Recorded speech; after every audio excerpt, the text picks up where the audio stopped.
Hello अस्सलाम वालेकुम guys. तो लेक्चर 1 के अंदर आपको खुशामदीद। तो आज हम शुरू करेंगे introduction to SQL, structured query language.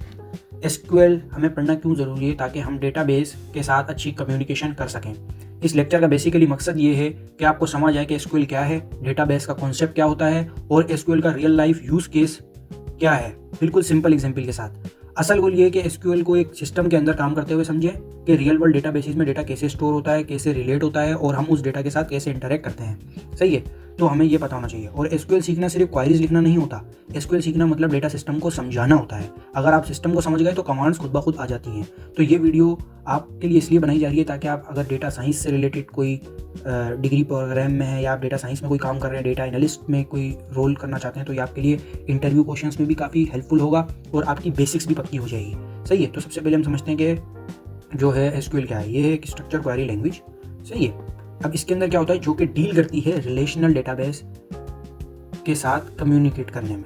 सही है, स्ट्रक्चर्ड क्वेरी लैंग्वेज है और रिलेशनल डेटाबेस के साथ कम्युनिकेट करने में यूज़ होती है। रिलेशनल डेटाबेस क्या होती हैं ये मैं आपको आगे चल के बताऊंगा। सबसे पहले हम इसके थोड़ा बेसिक्स देख लेते हैं।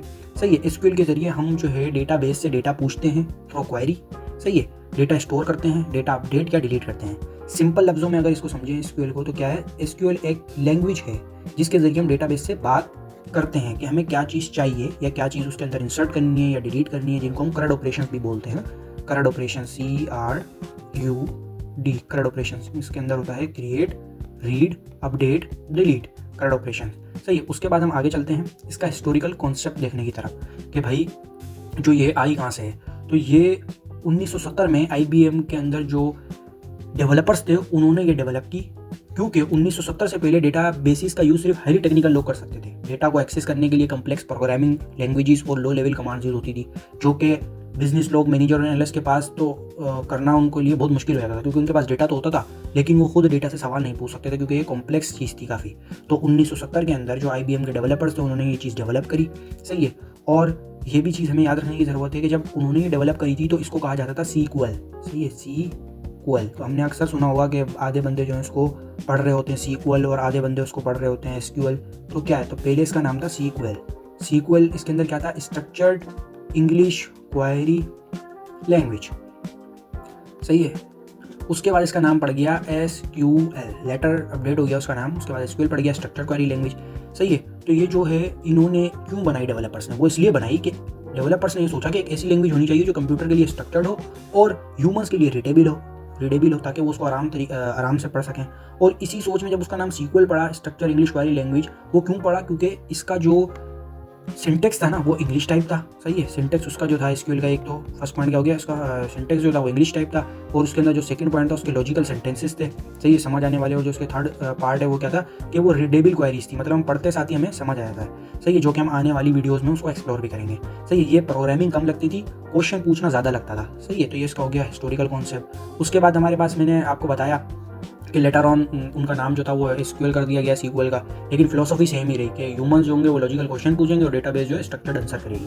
सही है, अब इसके बाद क्या है, अगर हम समझें इसको रियल लाइफ एग्जांपल इसकी समझें कि भाई रियल लाइफ में हम कैसे समझेंगे कि हमारे पास जो है सीक्वल काम कैसे कर रही है, क्या ये अब डेटाबेस क्या है या ये चीज़ें। तो हम एक देखते हैं कि हमारे पास एक शॉप है।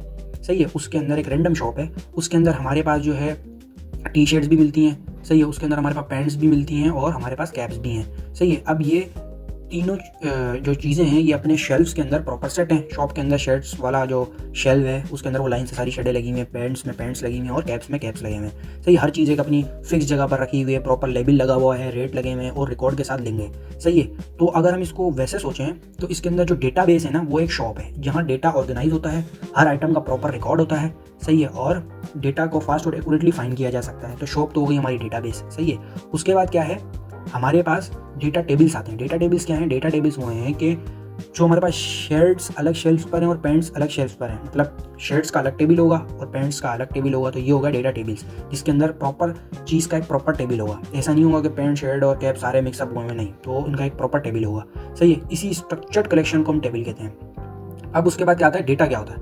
डेटा ये होता है कि इस पर्टिकुलर टी शर्ट का जो डेटा होगा ना, कि भाई उस टी शर्ट की जो आईडी है वो क्या है, उस टी शर्ट का नेम क्या है और उसका साइज़ क्या है, मीडियम साइज़ की, और उसका कलर क्या है, ब्लू है।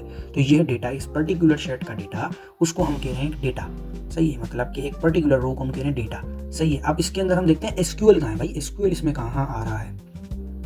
सही है, तो इसमें एसक्यूएल कहाँ आ रहा है, एसक्यूएल इसके अंदर हमारे पास है। एसक्यूएल अगर हम देखेंगे इसके अंदर कहाँ इंप्लीमेंट हो रहा है, तो एसक्यूएल जो है इसके अंदर हमारे पास एक सेल असिस्टेंट है। सही है। अब क्या है भाई, हम एक शॉप में गए, हमने भाई बोला उसको जाके सेल्स असिस्टेंट को कि भाई मुझे ब्लू कलर की मीडियम शर्ट चाहिए, ये वाली शर्ट मुझे ब्लू कलर की मीडियम शर्ट चाहिए। सेल असिस्टेंट क्या करेगा, आपका सवाल समझेगा, रिकॉर्ड्स में चेक करेगा, सेल्स में जाके चेक करेगा शर्ट है नहीं है, और एग्जैक्ट मैच की वो शर्ट निकाल कर ले आएगा। सही है। तो ये एसक्यूएल भी बिल्कुल यही काम करता है। एसक्यूएल क्या करेगा भाई, यूज़र जो होगा, हम यूज़र जो हैं, हम यूज़र क्या करेंगे, एसक्यूएल से हम जाके जो है एसक्यूएल की क्वेरी देंगे। यूज़र का जो सवाल होगा वो एसक्यूएल के लिए क्या होगा, क्वेरी होगा। सही है। और क्वेरी का हमें जो रिजल्ट मिलेगा, हमें रिजल्ट मिलेगा क्वेरी का कोई। सही है। एसक्यूएल का सवाल जो पूछेगा वो क्वेरी लिखेगा और उसका हमें एसक्यूएल जो है वो रिजल्ट दे देगा। सही है। ये हमारे पास इसका बेसिकली कॉन्सेप्ट था। सही है। मतलब कि एसक्यूएल डेटा को ढूंढता नहीं है, एसक्यूएल सिर्फ कंडीशन डिफाइन करता है, डेटाबेस खुद ऑप्टिमाइज तरीके से डेटा निकालती है। सही है। मतलब कि यूज़र ने एसक्यूएल क्वेरी लिख के सवाल पूछा और जो रिजल्ट मिलता है वो क्वेरी का रिजल्ट मिल गया। अब एसक्यूएल डेटा को ढूंढता नहीं है, सिर्फ वो उसकी कंडीशन को डिफाइन करता है और डेटाबेस खुद ऑप्टिमाइज तरीके से डेटा निकालता है। सही है। अब एसक्यूएल की बेसिक रिस्पॉन्सिबिलिटीज़ क्या है, एसक्यूएल क्या क्या काम करता है, हमें ये पता होना चाहिए भाई एसक्यूएल क्या क्या काम करता है। एसक्यूएल के अंदर बहुत सारे काम होते हैं। एसक्यूएल क्या क्या काम करता है भाई, एसक्यूएल मैंने आपको बताया, एक तो इंसर्ट करेगा सबसे पहले ना, मतलब इंसर्ट करेगा, डेटा को इंसर्ट के काम आता है। सही है। एसक्यूएल एक तो डेटा को इंसर्ट में काम आता है। दूसरा एसक्यूएल का काम क्या है भाई, डेटा को रिट्रीव करता है, मतलब कि डेटा निकालता है जो हमने निकाला वहाँ पर ना, तो डेटा को रिट्रीव करता है या गेट करता है। सही है।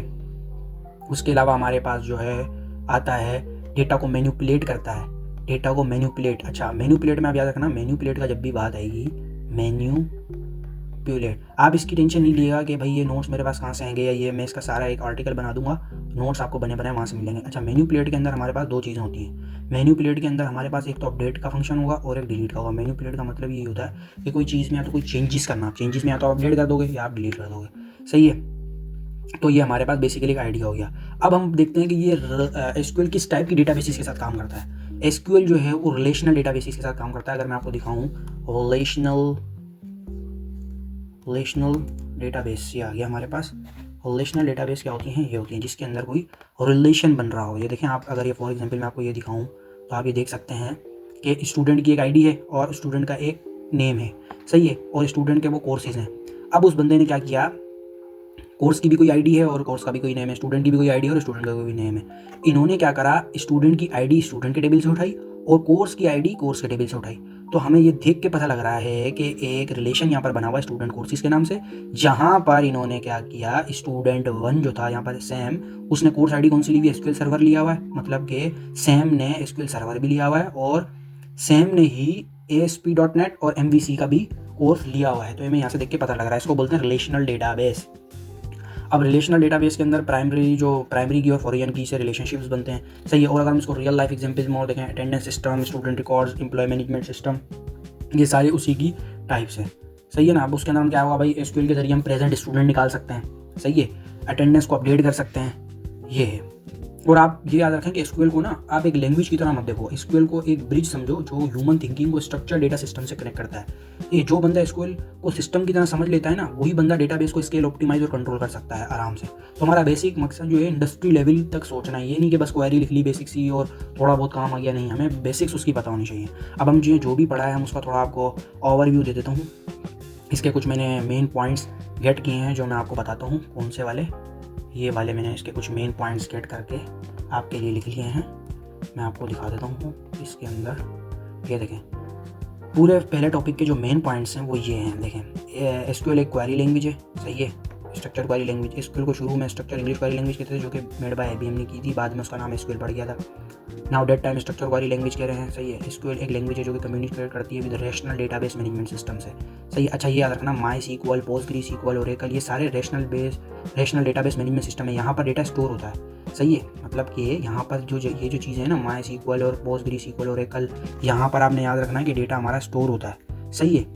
और एसक्यूएल क्या है, वो एक लैंग्वेज जो यहाँ पर डेटा स्टोर हुआ हुआ उनसे कम्युनिकेट करती है। सही है। डेटाबेस एक ऑर्गेनाइज स्टोरेज होता है, डेटा जो होगा वहाँ पर टेबल्स की फॉर्म में स्टोर होगा। अच्छा, टेबल्स क्या होते हैं तो आपको पता होगा, ये बताने की मुझे ज़रूरत नहीं है। डेटाबेस के अंदर टेबल्स जो होंगे वो होते हैं जिसमें रोज़ और कॉलम्स होती हैं। सही है। ये वाली जो चीज़ कहलाती है ये कॉलम्स कहलाती है, और ये वाली ये कॉलम्स होते हैं और ये रोज होती हैं। सही है।